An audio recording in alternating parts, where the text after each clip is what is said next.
masa pendudukan Belanda hingga Jepang.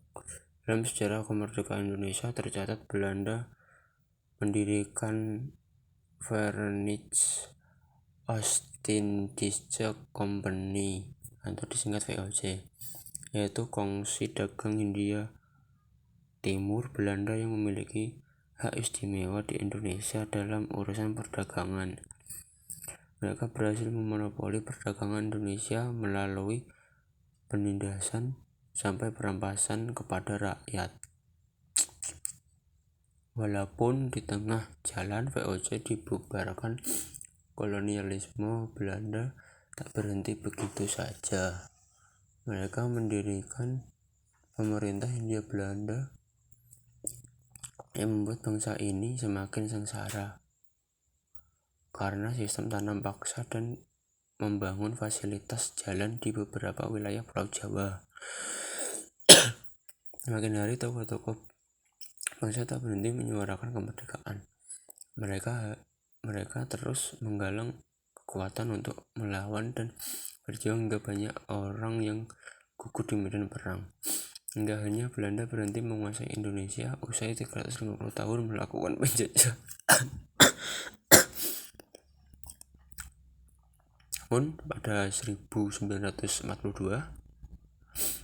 Belanda menyerahkan Indonesia kepada Jepang tanpa syarat dalam perjanjian Kalijati. Indonesia kembali diduduki oleh bangsa asing di tanahnya sendiri selama kurun waktu 3 tahun lebih. Rakyat berjuang hingga secerca harapan untuk bisa merdeka muncul. 2. Jepang menyerah dari sekutu usai kalah di Perang Pasifik. Bangsa Indonesia mulai di atas angin usai Jepang mengakui kekalahan dari sekutu.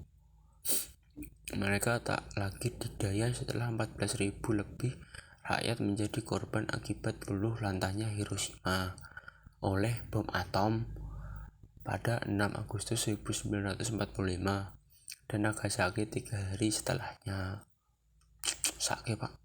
Buntut dari peristiwa itu, Jepang siap melepaskan Indonesia.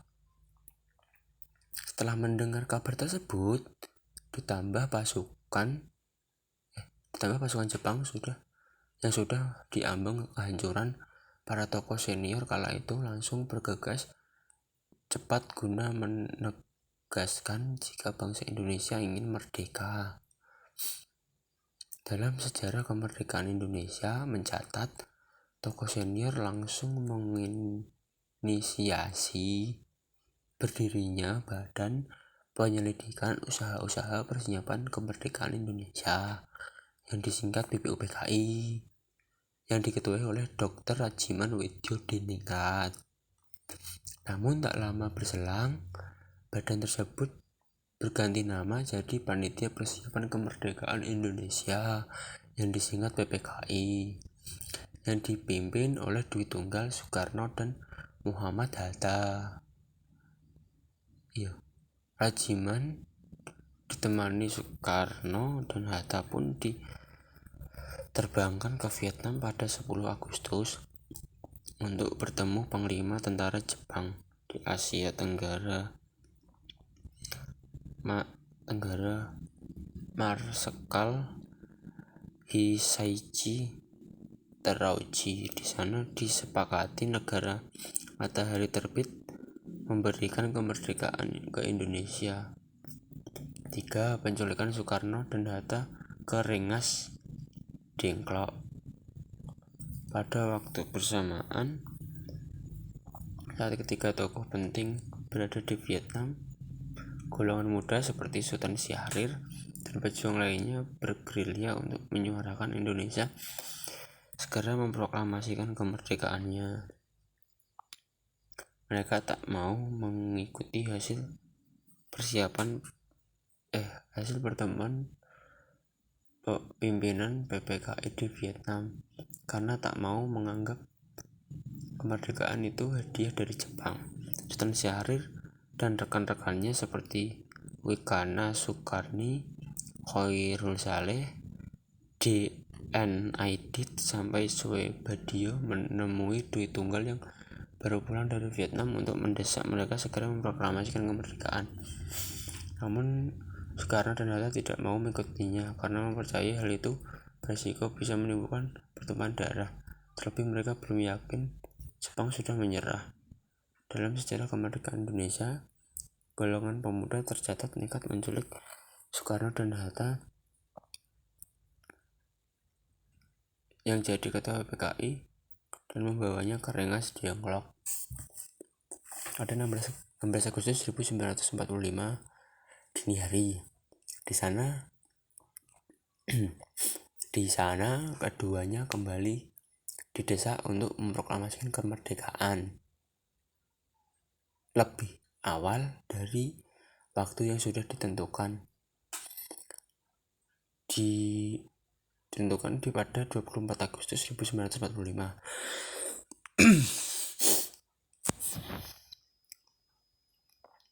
Perbedaan pendapat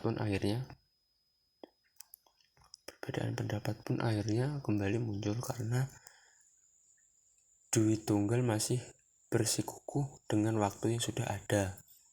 Diskusi tersebut sempat deadlock sampai akhirnya setelah Ahmad Subardjo menyusul Soekarno dan Hatta ke Rengas Dengklok. Apiane mbuh Pak.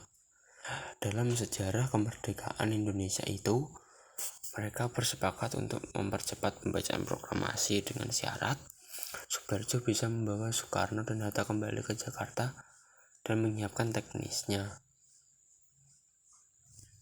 Perang nopo Pak? Persiapan dan perumusan teks proklamasi. Rombongan pun langsung pergi ke kediaman Laksamana Maeda di Jakarta.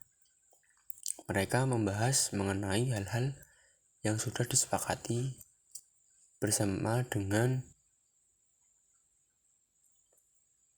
golongan muda.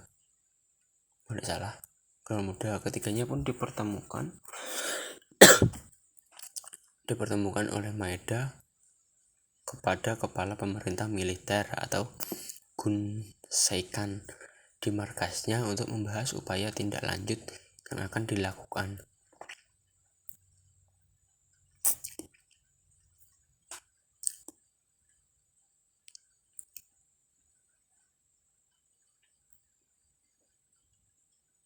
Hanya saja Jepang tak memberikan izin terkait hal itu. Jenderal Nishimura yang mewakili Gun Saikan menemui 3 tokoh tersebut melarang Indonesia memproklamasikan kemerdekaan. Mereka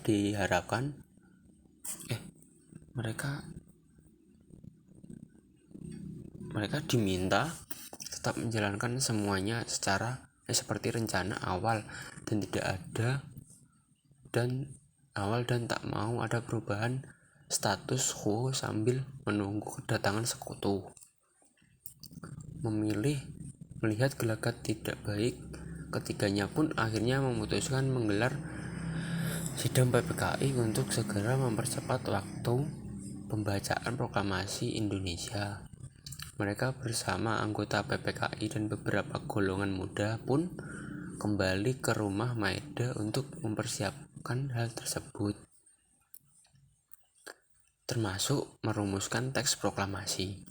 Dalam sejarah kemerdekaan Indonesia, perumusan teks proklamasi dilakukan oleh Soekarno, Muhammad Hatta, dan Ahmad Subardjo secara bersama-sama serta disaksikan beberapa golongan muda seperti Soekarni, Sudiro, dan BM Diah. Hingga akhirnya konsep yang dibuat pun selesai dan Sayuti Melek langsung mengetik naskah yang siap dibacakan pada 17 Agustus 1945 itu. 5. Pembacaan teks proklamasi untuk pertama kali dalam sejarah kemerdekaan Indonesia. Penyusunan teks proklamasi kemerdekaan Indonesia berlangsung pada 17 Agustus 1945 hingga pukul 4 dini hari. waktu Indonesia Barat. Mereka pun langsung bergegas menyiapkan hal-hal teknis menjelang detik pembacaan proklamasi kemerdekaan Indonesia. Tepat pada 17 Agustus 1945 pukul 10 waktu Indonesia Barat, di halaman rumahnya sendiri di Jalan Pengangsaan Timur nomor 56, Soekarno membacakan naskah proklamasi diikuti pidato singkatnya.